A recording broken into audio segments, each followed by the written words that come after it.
Is Satan actually Baal, and is he receiving worship as Allah inside the Kaaba right now as we speak? Let me tell you a story.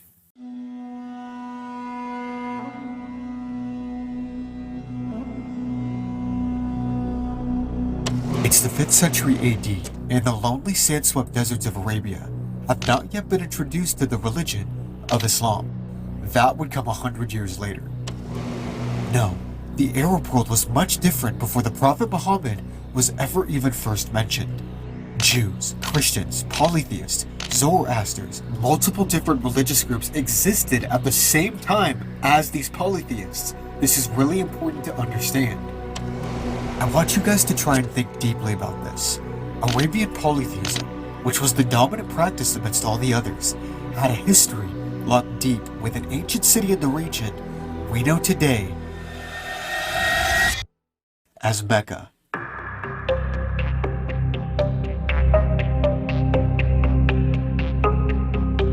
This foundational city, which is still revered today, acted as the primary spiritual center of all the surrounding regions with their pagan worship practices. The cube, or the ancient house which is at the heart of the city, was actually used to house all of the local gods. 360 of them to be exact, and they would honor these gods by encircling the shrine in a lunar-like procession. This practice would later be taken by Islam, which is really quite interesting if you think about it. Islam, meaning submission to God. But my question to you is, which God? Manaf, Manat, Dushar. These are but a few of the names of the various idol gods worshipped in the Black Cube, which would have been placed adorning the inside of the shrine and along the outer rim of the cube for their ritualistic purposes. Now, each Lunar New Year, the various warring tribal groups would lay down their arms and make the lengthy pilgrimage to the shrine, where they would encircle it, offering sacrifices and penances to their favorite gods, which some scholars say represent the 365 days of the year. Encirclement, prostration, pilgrimage. I think you guys are starting to get the picture of what I'm trying to paint. But even with all this context, the mystery starts to get even deeper when you actually look into the history of the gods worshipped in the Black Cube. There really is only one singular deity that stands out in particular amidst all the rest, and his name is the ancient god Hubal. Hubal is a very interesting character indeed, because he is considered by most scholars to actually be the chief god of the Kaaba at the time. Some would even argue that the Kaaba was fully dedicated to Hubal himself. You can see more images of this god found right here with the same black stone that is venerated today in modern Mecca.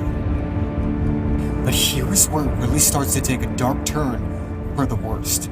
Because when you actually look at the research, and believe me, I did, almost all scholars generally conclude that Hubal was an imported deity from the region of Syria, or the land of the Nabateans.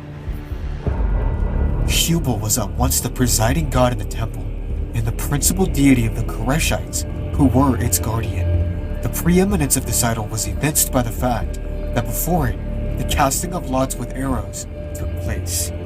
This scholar says it was probably introduced when the sanctuary of the Koresh tribe was converted into the pantheon of the whole of Arabia. The name Hubal remains a mystery. The opinion that it is synonymous with the Babylonian and Syrian Baal, or Bel, is supported by the testimony of Arab authorities, according to whom Hubal was originally imported from Syria. Syria, the pinnacle of ancient Baal worship. This city sets up the foundation of many long-dead empires. It is considered to be one of the most celebrated ancient sanctuaries in the world, built upon by both Greeks and Romans. The Phoenicians being its originators, these were men and women who believed in the Canaanite pantheon, and took Baal as their chief astronomical deity. Could it be any coincidence that scholars agree Hubal, the ancient lunar deity of the Kaaba, has a past connecting it to Baal. There's a story in the Gospel of Mark of these Pharisees coming to Jesus and saying he is casting out devils by the power of Satan. This is how he responds. He is possessed by Beelzebul. By the ruler of demons he cast out demons. So he called them and spoke to them in parables. How can Satan cast out Satan? We see right here that Jesus is connecting the prince of demons himself to Baal, which means there's only one connection we can make. Baal is Satan. This is where we get to put all the puzzle pieces together, and believe me, they fit quite perfectly. Because Hubal, having a direct tie to the pagan god Baal of the Canaanites, was not only considered the chief god of the Kaaba at the time, but Hubal was actually worshipped as Allah by the forefathers of Muhammad.